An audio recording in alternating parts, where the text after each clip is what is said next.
Bem-vindo a este espaço de entrevista. Hoje temos como convidado o Sr. Issoufou Takar, coordenador do projeto sobre terras no Centro Terra Viva, que é uma organização não governamental moçambicana virada para a realização de estudos de advocacia ambiental. E é com ele que nos próximos minutos vamos tentar conversar à volta dos trabalhos desta organização, tendo em vista que neste momento Moçambique é um dos países que tem sido alvo de grandes investimentos no setor de recursos naturais, a cada vez mais a crescer a exploração intensiva destes recursos e, como todos nós sabemos, que a exploração de recursos sempre tem acarreta complicações ambientais, deslocações de populações das suas zonas de origem, e tudo isto acaba trazendo um ambiente, convulsões sociais e às vezes problemas ao ambiente em caso de inobservância daquilo que é a legislação estabelecida no país, quer para o reassentamento, quer também para o respeito e também preservação do ambiente. E esta organização tem estado a trabalhar um pouco nesta área, que é advocar direitos das comunidades, das zonas onde se faz a exploração florestal, e não só, mas também advocar também a questão do respeito daquilo que é o ambiente. Portanto, muito obrigado e bem-vindo a este espaço, senhor engenheiro Issoufou Takar. Como muito bem disse no início, que Moçambique há esta corrida e há este boom dos recursos naturais. Tem havido tempo por parte do governo e das multinacionais ou das empresas que operam neste setor dos recursos minerais, falo exploração, pesquisas e exploração de hidrocarbonetos, dos minerais, no caso de carvão, de ferro, tantalite, grafite, entre outros recursos que têm estado a se descobrir no país, mas também exploração florestal, das madeiras, entre outros. Tem havido parte de todos esses intervenientes em olhar para aquilo que é questões ambientais, questões de preservação do ambiente? Muito obrigado. Queria primeiro, em nome do Centro Terra Viva, agradecer esta oportunidade que nos dão para partilhar um pouco da nossa experiência e falar um pouco daquilo que temos estado a fazer e aquilo que é a opinião nossa à volta da exploração de recursos minerais. E também permita-me saudar os telespectadores. Dizer que, felizmente, o nosso país foi agraciado por enormes recursos naturais que nos últimos anos têm estado a ser descobertos. Mas também, infelizmente, a velocidade com que esses recursos estão a ser descobertos é tão grande que não permite que o país possa se preparar adequadamente para usufruir desses recursos. Então, por um lado, temos a vantagem de termos recursos, mas por outro lado, temos a desvantagem de não estarmos preparados e não querermos parar um pouco para refletir, analisar e usar, portanto, os melhores caminhos para explorar esses recursos. Portanto, esta corrida está a ser efetuada à margem daquilo que poderia ser, que poderia nos conduzir a uma exploração sustentável destes recursos. De fato, aquilo que é a opinião nossa é que o país devia explorar uma parte de recursos, enquanto vamos nos preparando, vamos criando uma capacidade interna e nacional para aproveitar esses recursos. Não só porque isso vai trazer mais rendimentos ao nosso país, mas também acreditamos que com o andar do tempo vamos melhorar a nossa capacidade de fiscalização, vamos melhorar a tecnologia, portanto, que provavelmente poderá ser usada para explorar esses recursos. E isso vai aumentar os rendimentos que o país vai ganhar da exploração desses recursos.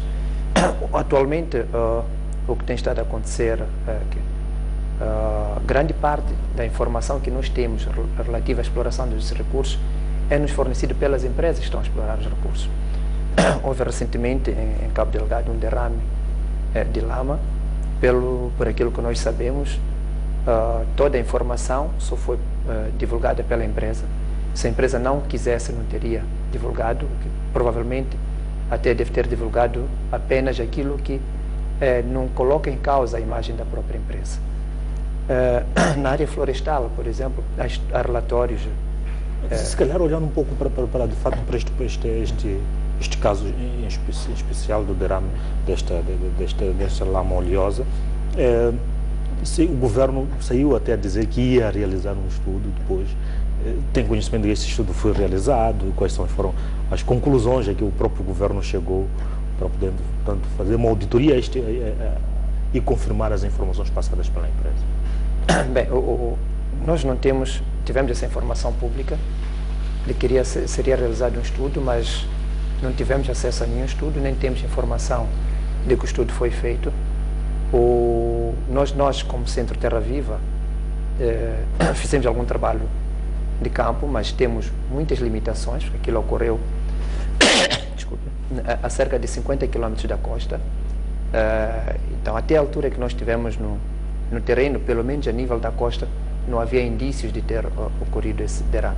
Mas uma situação desta natureza precisa de um país preparado, com um setor especializado para poder... Mas houve, daquilo que o trabalho que o Centro Terra Viva realizou, não há indícios de algo prejudicial para a natureza? Até agora não há relatos de nada que possa...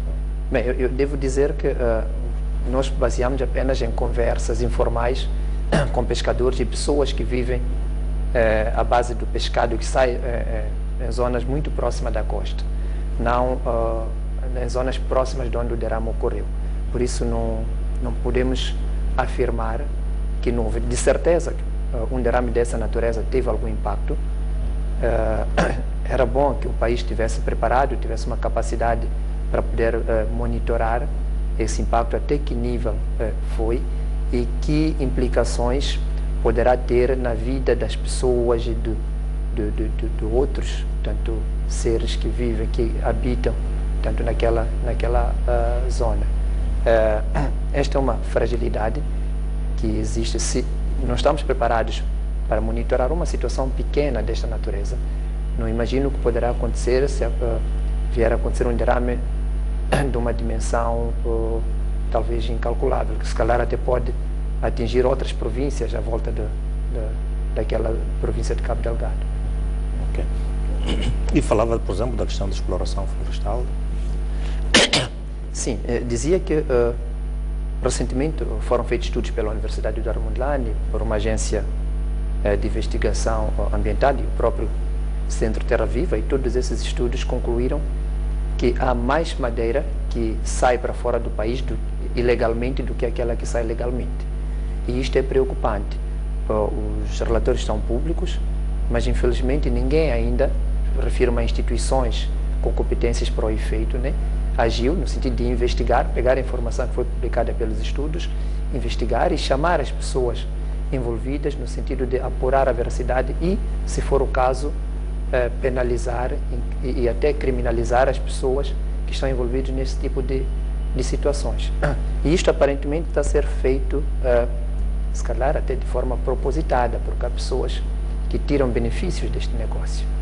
E receamos que esta situação que acontece na Madeira poderá vir a acontecer na área da indústria extrativa. Se a Madeira temos capacidade de controlar, pelo menos digo capacidade de contar.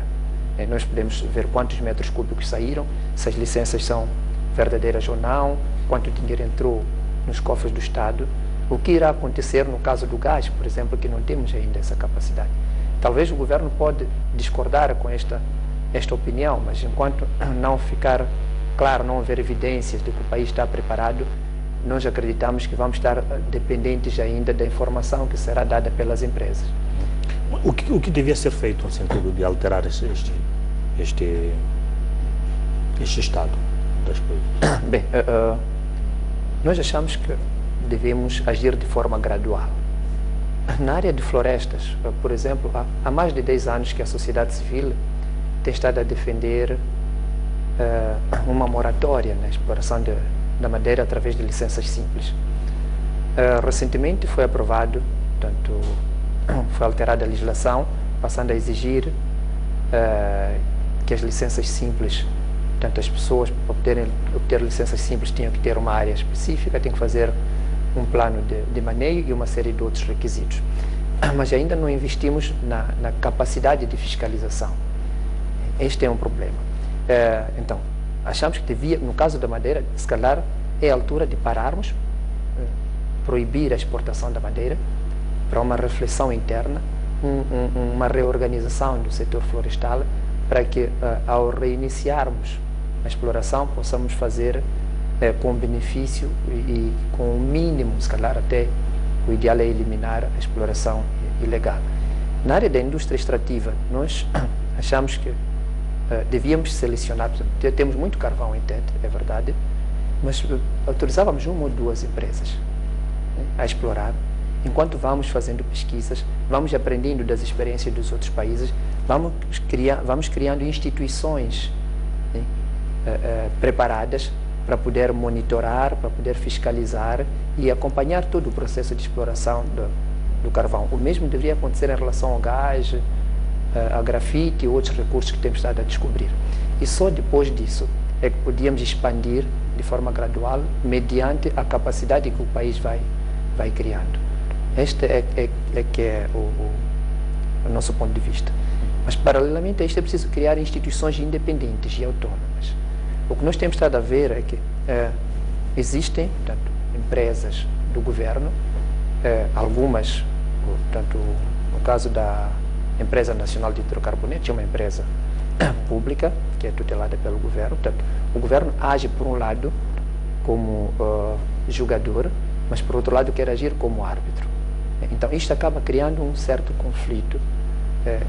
Se calhar até existem algumas empresas que envolvem até funcionários do Estado. Então, isto cria uma certa confusão. É preciso, do nosso ponto de vista, criar uma instituição, ou várias instituições, dependendo das diferentes áreas, independentes e autônomas, que vão monitorar todo este processo. Se calhar também é preciso. Devíamos aprender um pouco da iniciativa ITI, que é uma iniciativa que procura promover a transparência da indústria extrativa, em que as empresas, portanto, apresentam aquilo que são as transferências feitas para o governo e, por outro lado, o governo também declara aquilo que são os rendimentos recebidos, né? É um passo, mas achamos que precisamos de ir mais, né? Isso inclui os recursos minerais e outros recursos, mas não inclui, por exemplo, os recursos florestais.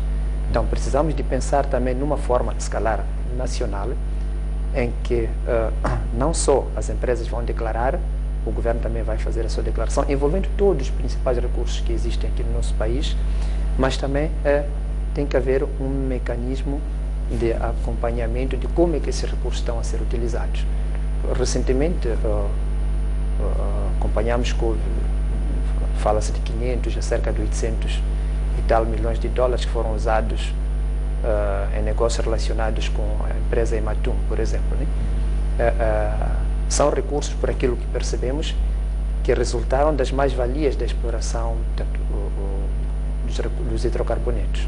Não, quanto Ematum, necessariamente é o empréstimo que o governo teve com garantias soberanas. Portanto, sim, exato. Mas obviamente que, se calhar, a facilidade com que se obteve é por conta deste crescimento da exploração dos recursos naturais. Mas... Exatamente, sim.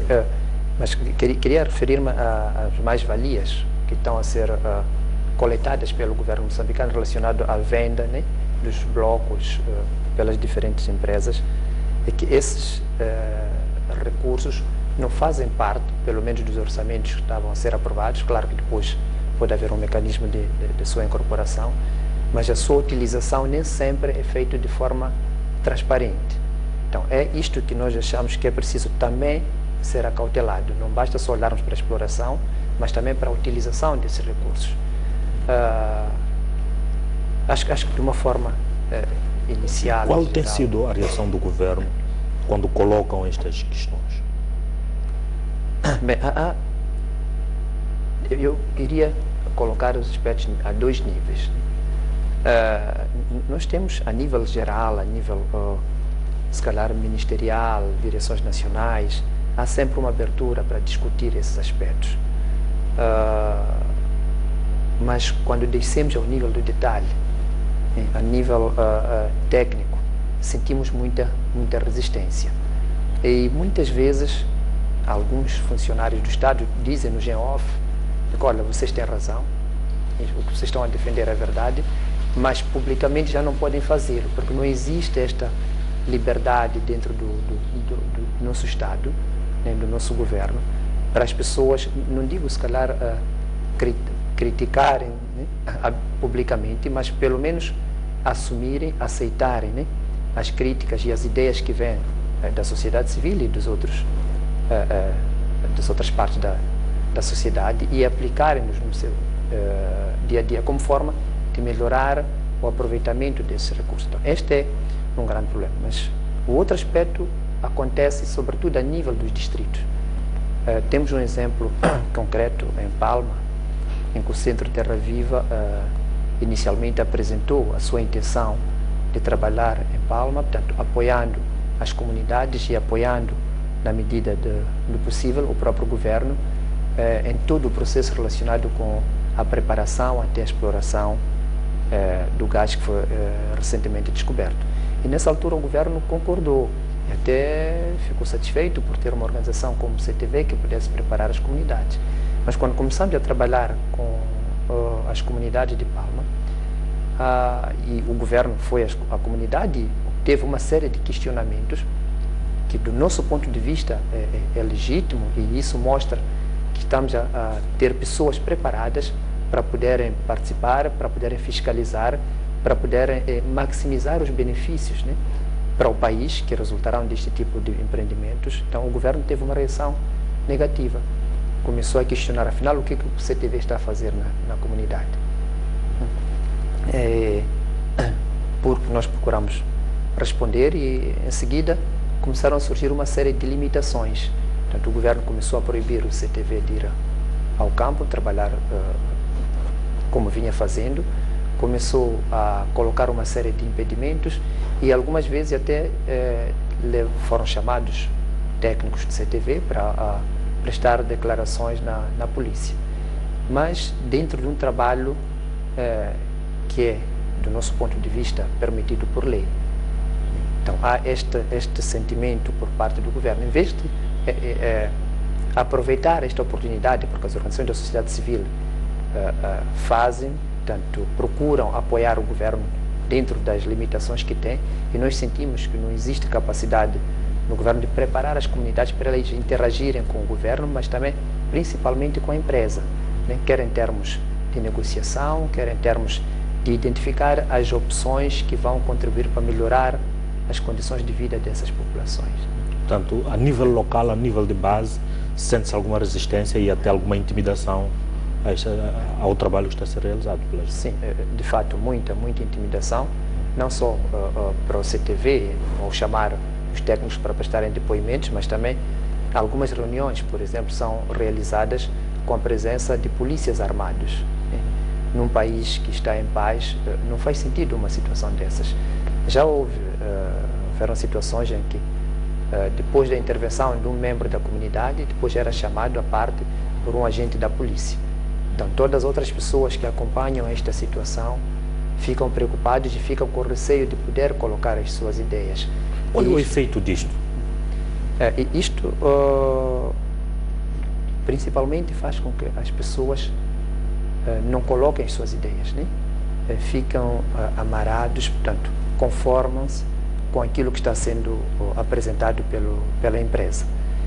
Aparentemente, para o governo pode ser bom, porque estamos a ter o projeto a avançar com relativa rapidez, mas estamos a protelar os problemas para o amanhã. O que há de acontecer é que depois do projeto começar a funcionar e as pessoas perceberem e sentirem na pele de que os acordos, o caminho que foi seguido na implantação do projeto está a prejudicar as pessoas, vão se revoltar. E há várias formas de revolta. Em Tete tivemos situações em que bloquearam a linha férrea, por exemplo. Não sabemos o que pode acontecer em Palma. sobretudo numa situação em que está-se a explorar um recurso muito sensível. Não estou a defender que se siga esse caminho, mas é bom prevenirmos, portanto, temos que fazer uma análise sobre as implicações deste tipo de situações para prevenirmos problemas futuros. Então, nós achamos que é importante, primeiro, preparar as comunidades, preparar os técnicos do Estado que tem que liderar o processo e facilitar toda a negociação, todo o diálogo de forma transparente, de forma participativa, e mesmo que esse processo seja relativamente demorado, mas que se chegue a acordos justos para todos, né? Que todas as partes se sintam satisfeitas para que a gente tenha um processo que beneficie não só a população local, a empresa, mas também o país no seu todo. Mesmo falando de Palma, onde de fato deverá ser instalada a indústria de processamento do gás natural, estão a ser observados os direitos que aquela população daquela região tem? Bem, o projeto de Palma, contrariamente ao que era de esperar, começou já a seguir um caminho fora da legalidade. Nós pensávamos que, por não ser o primeiro megaprojeto, já tivéssemos experiência suficiente. Mas o que aconteceu é que soubemos, através da imprensa, de que a Empresa Nacional de Hidrocarbonetos foi atribuído um DUAT. Inicialmente falava-se de 25 mil hectares, depois falou-se de uma outra área, mas de fato acabou se consumando e que o governo atribuiu um direito de uso e aproveitamento da terra a esta empresa de cerca de 7 mil hectares. E a empresa depois negociou, vou usar este termo, através de um mecanismo chamado de cessão de exploração, que ainda nem foi regulado, portanto, e passou esse DUAT à Anadarko, num processo que não obedeceu os princípios legais. A lei de terras obriga, portanto, que o governo realize consultas comunitárias antes da atribuição de qualquer DUAT. Houve um trabalho que foi feito, portanto, este foi o primeiro aspecto, depois da capacitação das comunidades, depois do treinamento que o CTV e outras organizações realizaram, as populações locais perguntaram ao governo como é que tem uma empresa que tem DUAT sem sermos consultados, se a lei já obriga o governo a consultar a comunidade. Então, houve várias tentativas de clarificação por parte do governo, inclusive houve uma reunião em que o governo esteve lá e procurou provar que realizou consultas comunitárias. Só que o que se verificou é que grande parte das pessoas não sabiam de nada, nem o líder comunitário tinha assinado essa ata. As pessoas que vinham ali arroladas em como assinaram a ata, algumas delas nem sabem assinar. Todo esse processo foi feito com gravação, filmagem, inclusive o CTV tem um documentário que foi produzido recentemente, denominado Kitupuoi, que mostra como é que decorreram essas reuniões. Então, isto quer dizer que aconteceram algumas reuniões, provavelmente, mas não reuniões de consulta comunitária. Não ficou claro para a população local de que havia um pedido de cerca de 7 mil hectares e que a comunidade nem sequer deu resposta, porque nunca foi consultada acerca disso. Então, este é o primeiro aspecto. O outro aspecto tem a ver com o licenciamento ambiental em si. De acordo com a legislação, é que o licenciamento ambiental precede qualquer tipo de outra licença. Mas houve esse DUAT, que é um licenciamento do uso e aproveitamento de terra, que foi atribuído antes do licenciamento ambiental, portanto, antes da realização do estudo de impacto ambiental. E o processo do licenciamento ambiental foi feito sem apresentar o objeto do licenciamento ambiental. Sabemos todos que quer se construir uma fábrica de liquefação do gás, mas qual é a dimensão da fábrica? Ninguém sabe dizer. Por que precisamos de 7 mil hectares? Não se diz. E isto é um direito que a comunidade tem, que todas as outras partes interessadas têm de obter esta informação. Tem a questão, a própria lei de terra já permite que, em caso da implementação de projetos econômicos, ou em caso de existência de conflito, ou até a pedido da própria comunidade, portanto, a comunidade deve ser delimitada, obedecendo os procedimentos que estão estabelecidos na própria lei. E a comunidade tem estado a pedir isto, mas o governo não permite, não quer respeitar, portanto, responder a um pedido da própria comunidade que está previsto na lei. Então, estes são alguns exemplos que estou aqui a rolar para mostrar que há muitos problemas que existem na implementação deste projeto. É verdade... E quanto ao reassentamento das populações? Sim, sei que há uma nova lei de reassentamento, que penso que talvez foi inspirada no problema de Cateme. Esta lei está a ser rigorosamente cumprida? Bem, de fato, temos a vantagem de já termos um regulamento de reassentamento que determina os procedimentos a seguir. Não quero discutir aqui se o regulamento é bom ou não, porque isso foi discutido várias vezes, mas há dois aspectos a considerar. O primeiro é que... Antes de mais, participaram na elaboração desse regulamento? Não. Infelizmente, esse regulamento foi aprovado às corridas, porque havia, penso eu, necessidade de responder a uma situação pontual, o que foi grave, porque o que aconteceu é que temos um regulamento que, embora tenha aspectos bons, mas tem vários aspectos que se calhar deviam ter sido acautelados como forma de melhorar todo o processo de auscultação, do desenho, como, de por implementação do plano do recebimento. Primeiro é a participação da sociedade civil. O próprio regulamento já prevê a criação de comissões técnicas de reassentamento. Essas comissões, se formos a ver a sua composição, grande parte dos elementos que estão lá são funcionários do Estado. Só há espaço para uma pessoa, um indivíduo, uma pessoa em representação da sociedade civil. Isto é grave. A nível das comunidades está prevista a participação de algumas pessoas, mas também não é o suficiente.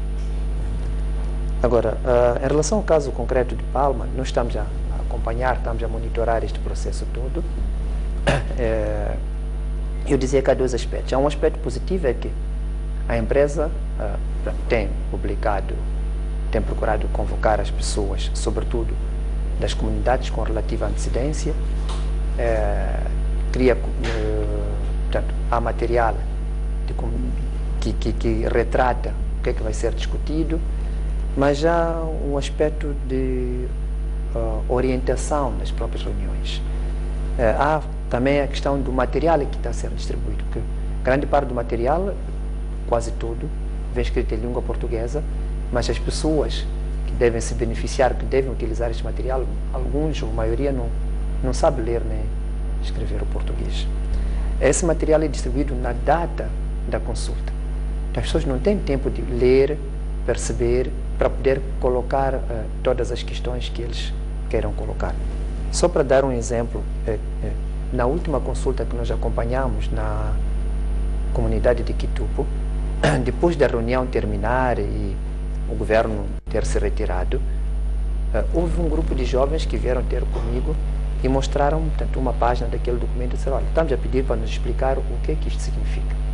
E eu li e pedi a alguém que pudesse ajudar a traduzir em língua local. E essa frase dizia basicamente o seguinte, é que após a entrega da casa, portanto, das casas, os beneficiários terão que assumir, portanto, a totalidade das despesas de água, luz e todas as outras.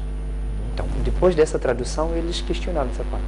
Como é que nós devemos conseguir pagar água e luz se não temos dinheiro, não temos emprego, não temos nada? Então, são essas questões que, do nosso ponto de vista, devem ser apresentadas, devem ser discutidas antes das reuniões de consulta, para se chegar a um consenso e ir-se a uma reunião de consulta, apresentar-se como uma forma de colher mais ideias e obter a aprovação disto que foi discutido ao longo desse tempo.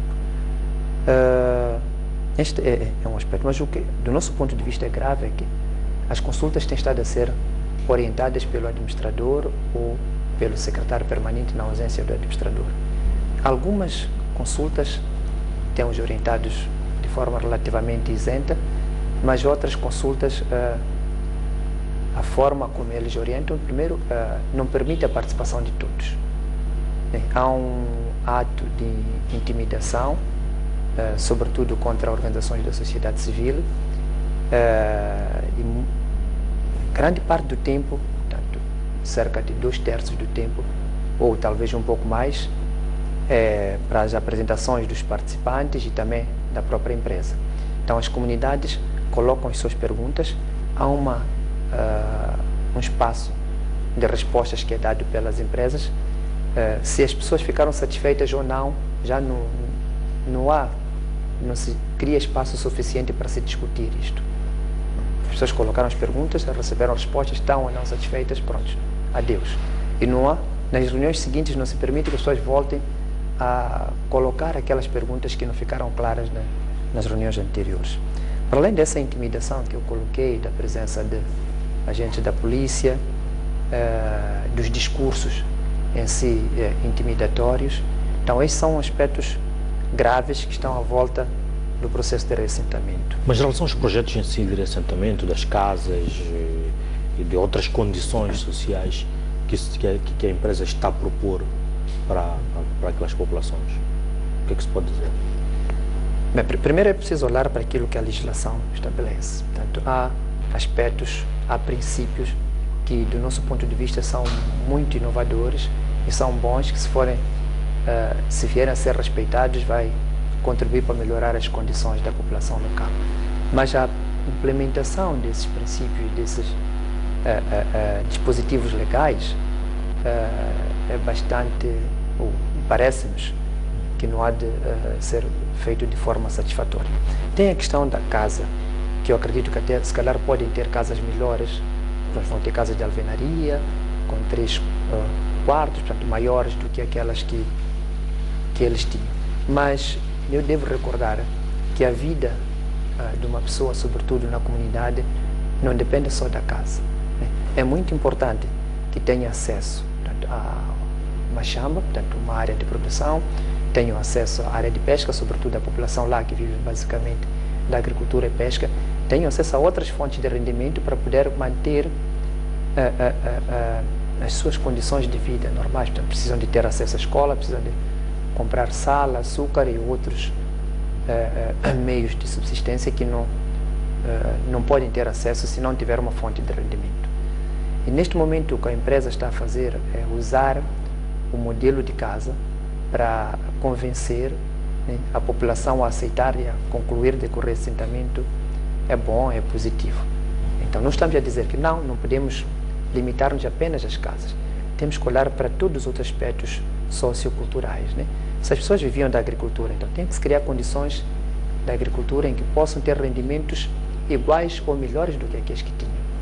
Tem a questão das compensações em si, que ainda vai ser discutido nas próximas reuniões, é que não podemos olhar de forma taxativa a tabela do Ministério da Agricultura. Sim. Se calhar voltamos um pouco para este tema mais tarde, vamos neste momento observar um breve intervalo, nós voltamos dentro de instantes para dar continuidade a esta conversa com o Sr. Yusuf Tankar. Até já.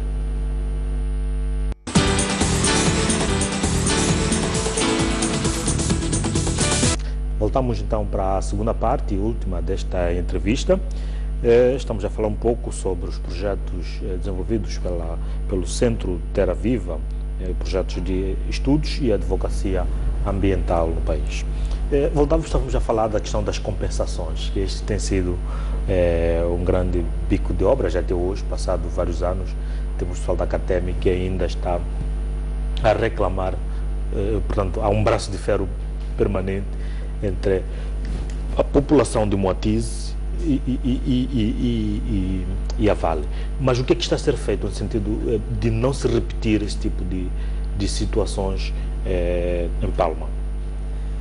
Bem, talvez do nosso lado seja difícil dizer o que é que está a ser feito para não naquilo que estão, tendo em conta que estão a fazer o acompanhamento ao processo, olhando se o processo daquilo que já está a ser colocado na mesa ajuda a evitar situações como as de CATEMI ou não? Neste momento nós estamos preocupados com a forma como as consultas estão a decorrer. Há um trabalho que a empresa tem estado a fazer com os comitês de reassentamento, são constituídos de cerca de 15 pessoas por cada comunidade, discute-se com essas pessoas, mas não há um trabalho de replicação. Portanto, aquilo que está a ser discutido com o comitê, depois não é discutido a nível das comunidades.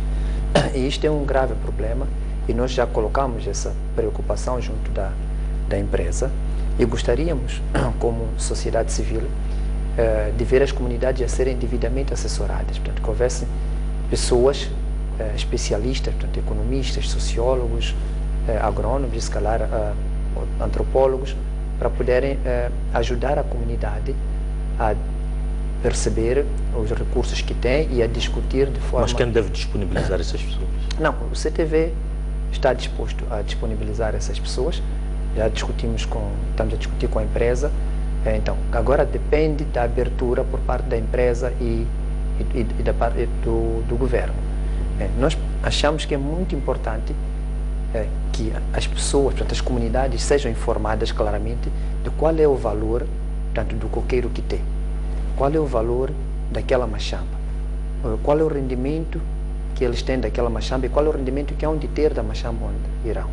Para quê? Para que as comunidades possam discutir. Nós não queremos, portanto, como sociedade civil, assumir esse protagonismo, mas queremos preparar as populações, queremos preparar as comunidades e acompanhar, monitorar o processo para garantir que o processo seja mais justo possível. Estamos conscientes de que um processo de reassentamento sempre tem suas consequências. Não é possível evitar algumas situações de perdas, mas podemos minimizar o máximo possível. E neste momento isto não está a acontecer.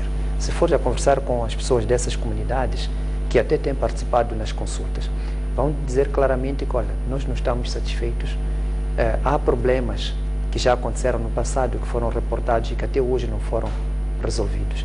E que garantias teremos de que tudo o que está a ser prometido vai acontecer, por exemplo. Então, há esses aspectos que nós achamos que é importante resolver. A fase atual é a fase crucial. Nós acreditamos que ainda é possível corrigir a situação, é possível evitar, mas para evitar esses problemas é preciso que haja essa abertura. É preciso que permitam que a sociedade civil faça o seu trabalho, apoiando as comunidades, para que elas possam, para além de ganhar esse conhecimento, mas possam saber como explicar as suas preocupações. Porque um aspecto é ouvirem, ficarem calados e não colocar a sua preocupação, porque hoje pensam que se calhar a situação vai ser melhor. Mas se forem advertidas desde já, de que, olha, este caminho é apropriado, este é mau, elas vão poder escolher conscientes daquilo que hão de encontrar depois. Eu dizia que há uma forte tendência de usar o tipo de casa, o modelo de casa que vai ser construído como um atrativo para a população aceitar o reassentamento. Mas é um estudo que foi feito, creio que envolvia a Secalecane, que é uma organização nacional em Tete, que chegou à conclusão de que não vale, se calhar, ter uma casa sem ter comida não é nada, praticamente. Então, corremos o risco de ter esta situação também em Palma.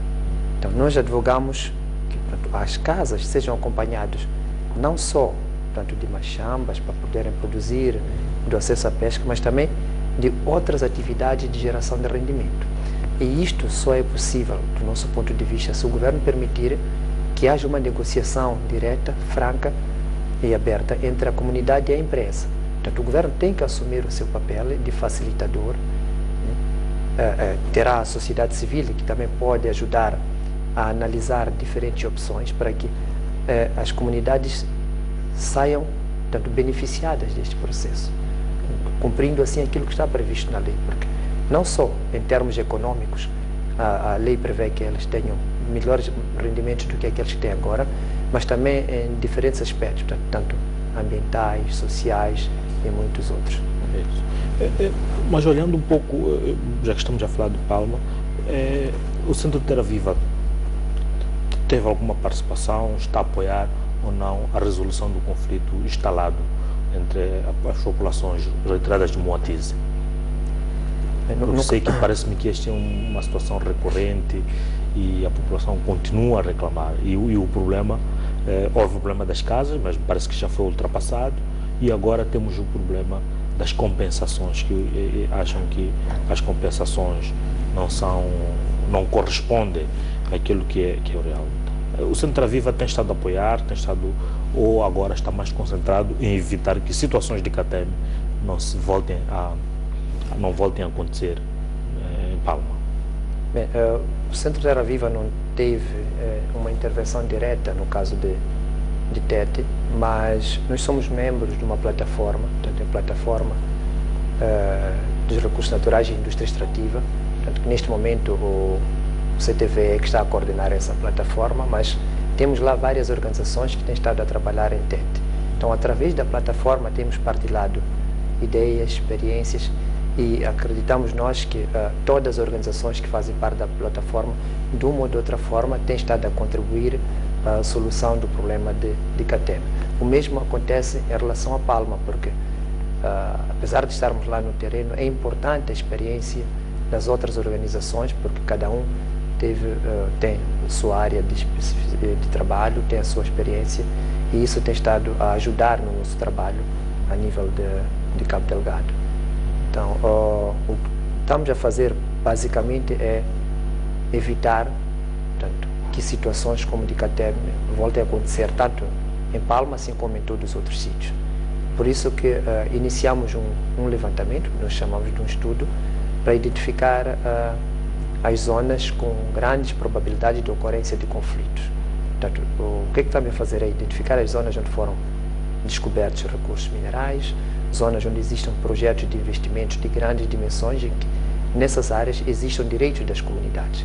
O que estamos a pressupor, portanto, o nosso ponto de partida, o nosso pressuposto é que onde existem direitos das comunidades, se existirem recursos minerais, há um grande potencial de conflito. Então, essas zonas estão a ser mapeadas para o CTV e outras organizações, inclusive o governo, se estiver interessado, poder tomar medidas de prevenção no sentido de a exploração desses recursos ser feitas sem a ocorrência de conflitos que aconteceram em Tete e até aqueles que aconteceram em Palma, porque também temos ainda um conflito em Palma.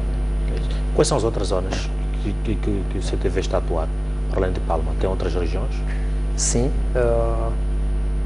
temos um escritório em Inhambane, portanto sabemos que na zona de Inhassoro está a haver uma expansão das áreas de exploração da Sazola, portanto isso vai ter alguma influência, embora não muito, mas nossa grande preocupação tem a ver com a zona de Jangamo, portanto as áreas pesadas de Jangamo, que também vai movimentar, se vier a acontecer como está previsto, um elevado número de população.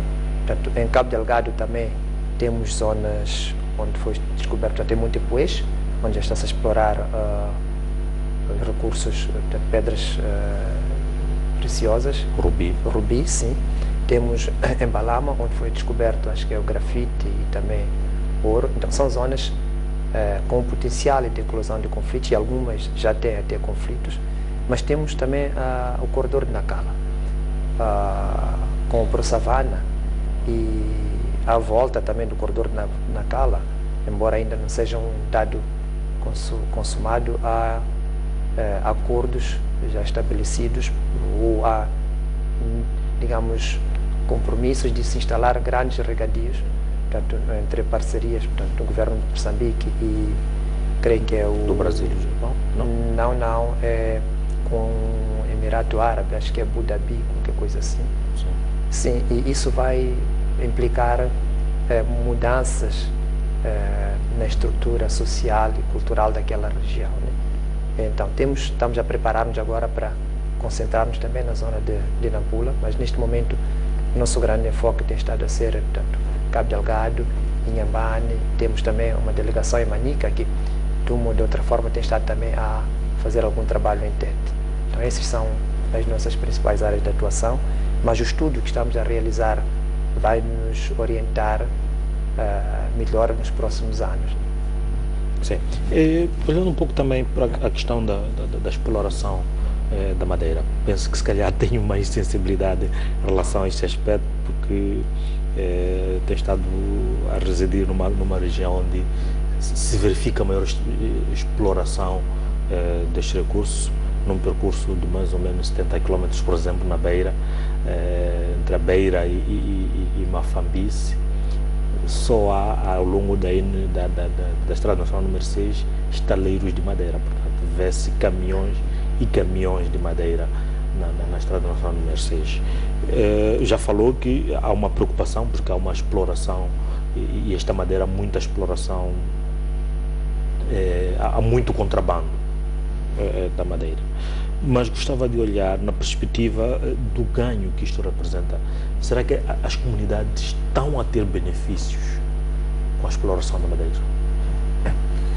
Bem, a nossa legislação prevê que há uma percentagem, 20% das receitas coletadas pelo Estado que deve ser canalizadas às comunidades.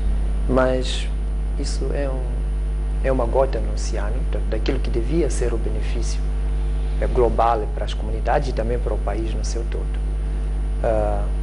Há, portanto, receitas. O estudo feito pela Agência de Investigação Ambiental mostra que a quantidade da madeira que sai para fora do país é mais, portanto, superior, creio que não me lembro aqui dos números, mas é mais do que o dobro daquela que está a sair de forma legal. Penso que o estudo apontava acima de 90%. Sim, o último estudo. O último estudo apontava então, isso acima de 90%. significa que as nossas receitas são bastante reduzidas. Então, isso reduz, primeiro, os rendimentos que devem ser canalizados às comunidades, mas também reduz os benefícios que devem vir para o nosso país. Então, temos perdas econômicas, mas também temos perdas ambientais, que são bastante graves. O que está a acontecer neste momento é que a exploração da madeira concentra-se em cerca de 4 ou 5 espécies.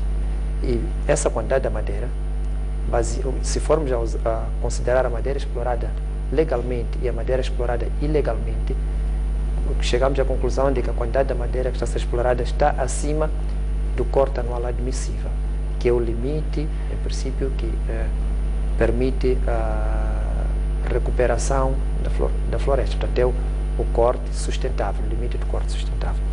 Então, isso vai trazer consequências graves, porque nos próximos anos, se não tomarmos medidas, havemos de ficar sem essas espécies.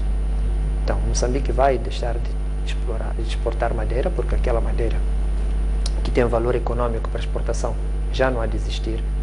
As nossas florestas vão estar degradadas, as comunidades já não terão aquele benefício que tinham.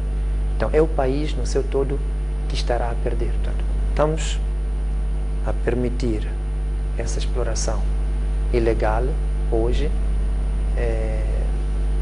prejudicando não só as atuais gerações, mas sobretudo as futuras gerações. Porque na situação atual, eu tenho certeza que os nossos filhos não vão ganhar benefícios nenhum da exploração desta madeira.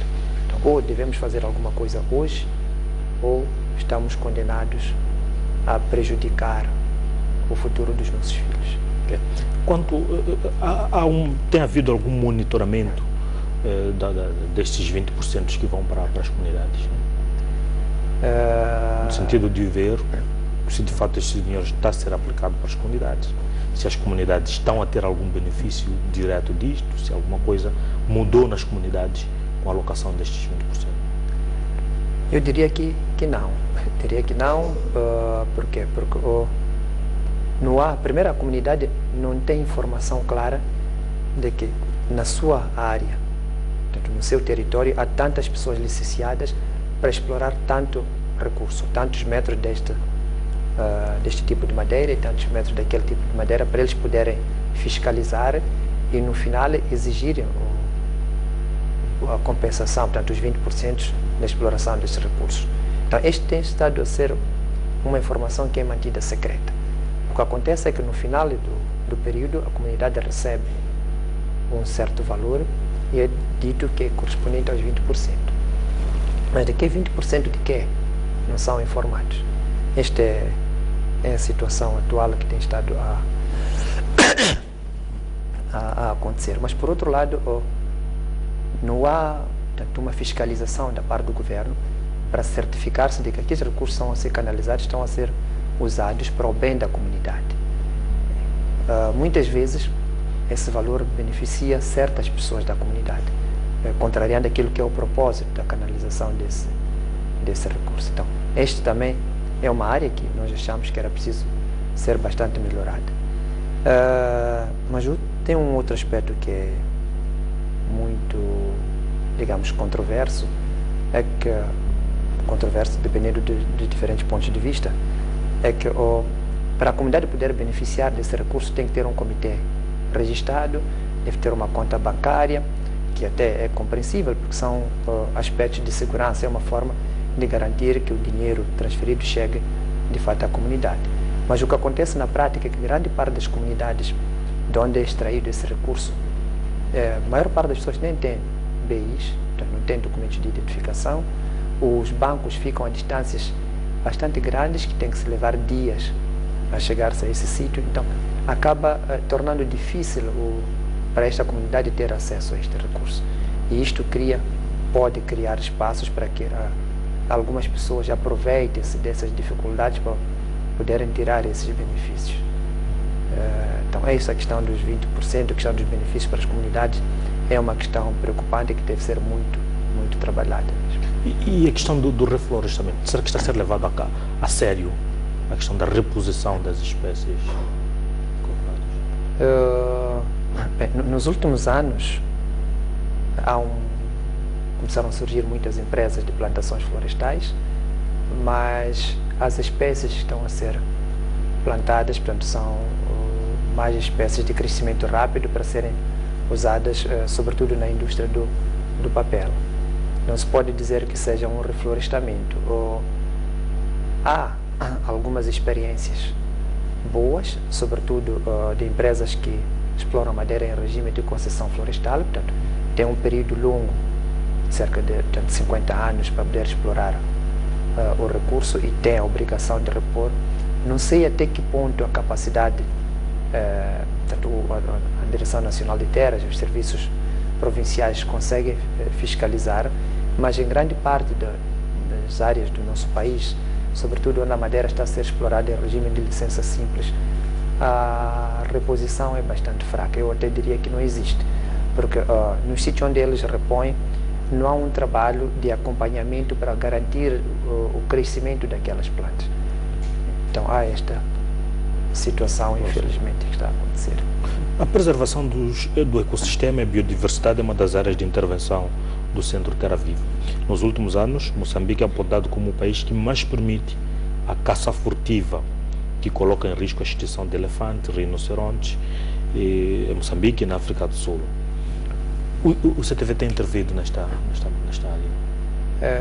Sim, embora muito pouco, mas estamos a fazer alguma coisa e procuramos alargar a nossa área de intervenção também para esta área, porque tem certas espécies que nós fazemos algum trabalho de preservação, em particular a tartaruga marinha, que temos programas de monitoria da tartaruga em coordenação com instituições do Estado e outras organizações não governamentais. Em que consiste este programa de preservação, por exemplo, da tartaruga?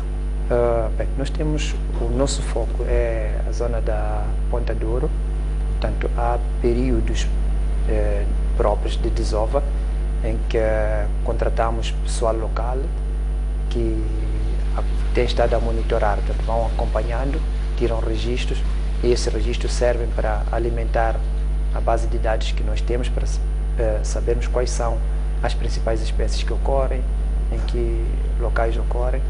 Tentamos expandir esse programa para a Praia de Belém e Distrito de Zavala também, mas infelizmente não temos recursos em quantidade suficiente para mantermos um programa consistente em todas as nossas áreas de intervenção.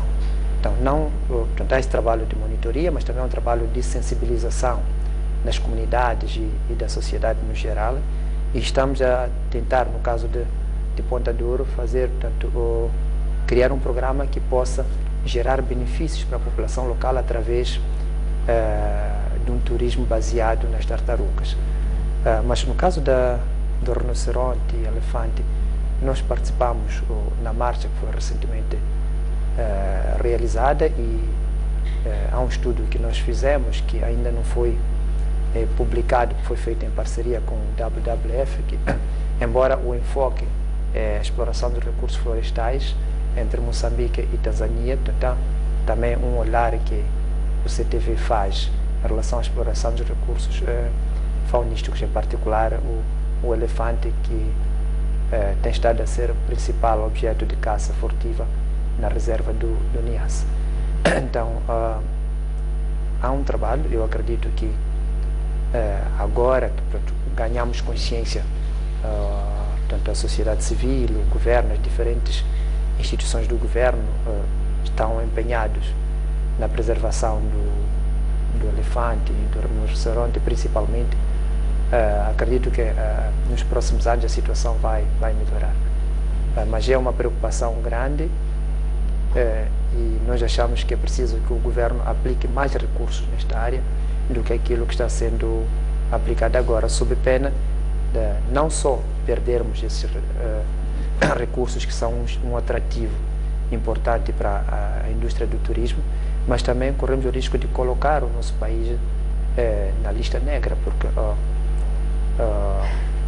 há sites, por exemplo, que está a ponderar a possibilidade de proibir ou de retirar o Moçambique da lista de países tanto que podem exportar certas espécies faunísticas. Uma pergunta, se calhar, um pouco inusitada. De onde vêm os recursos que permitem ao Centro Terra Viva realizar todas essas atividades? Bem, há diferentes fontes. Temos doações, portanto, organizações, algumas internacionais e outras nacionais, mas também há contribuições dos próprios membros, né? E até de pessoas interessadas. Há algumas pessoas que, uma e outra vez, embora o volume dessas doações não seja significativo, mas em termos de valores, portanto, em termos de quantidade, mas tem um grande significado em termos de simbolismo, porque eu vou também usar um exemplo, se calhar popular. Se eu recebo 10 meticais como meu salário mensal, se eu tiro 5 meticais para ajudar alguém, estou a tirar 50% do meu rendimento mensal. Mas se alguém que tem um salário de 100 meticais tira 20 meticais, 20 meticais é muito do que aqueles 5 meticais que eu tirei, portanto estará a tirar somente 20% do seu salário. Então, quem de fato está a contribuir muito em termos sentimentais, em termos afetivos, portanto, é quem tirou 5 meticais, porque tirou muito do pouco que tem. Então, a essas pessoas nós damos muito valor também, e é isto que tem estado a ajudar o Centro Terra Viva a realizar o seu trabalho com muito ou pouca dificuldade. Nós acreditamos que o trabalho que estamos a fazer tem estado a ser útil e tem estado a contribuir para o bem e para o crescimento deste país. Tendo em conta que, apesar do Centro Terra Viva ser uma ONG, ela serve para a preservação do bem público e a proteção das comunidades desfavorecidas. Não acham que seria de bom tom ter um financiamento público ou por fundos provenientes da exploração dos recursos que se batem para que sejam de forma sustentável? Bem, essa é uma questão ainda muito, digamos, que acho que ainda é prematuro nós pensarmos não, mas se puder ser concretizado, porque há dois aspectos. Por um lado, é bom que essas instituições recebam fundos públicos, porque fazem um trabalho de interesse público. Mas, por outro lado, olhando para aquilo que é a mentalidade, que é a consciência, sobretudo de alguns funcionários do nosso Estado, pode ser que ao receber fundos públicos, as organizações se sintam amaradas, se sintam proibidas até de criticar ou de colocar as suas opiniões de forma isenta.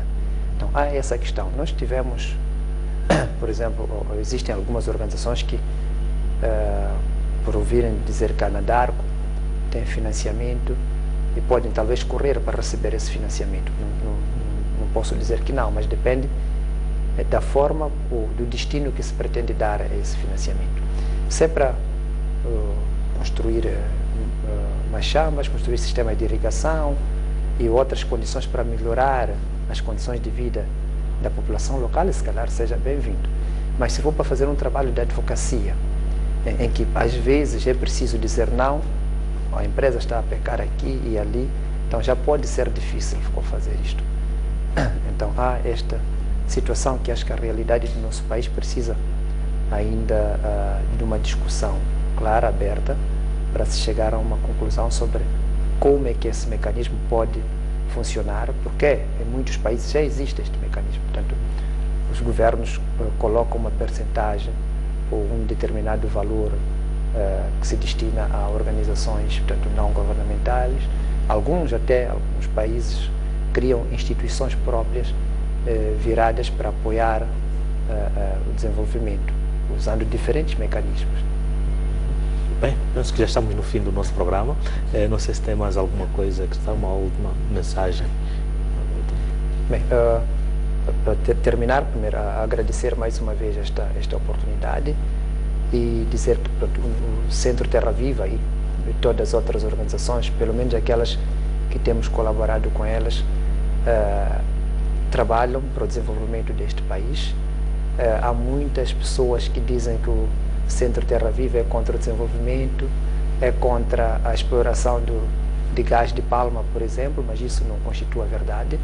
Nós queremos o desenvolvimento desse país, mas queremos um desenvolvimento sustentável que traga benefícios para o país e para todos nós.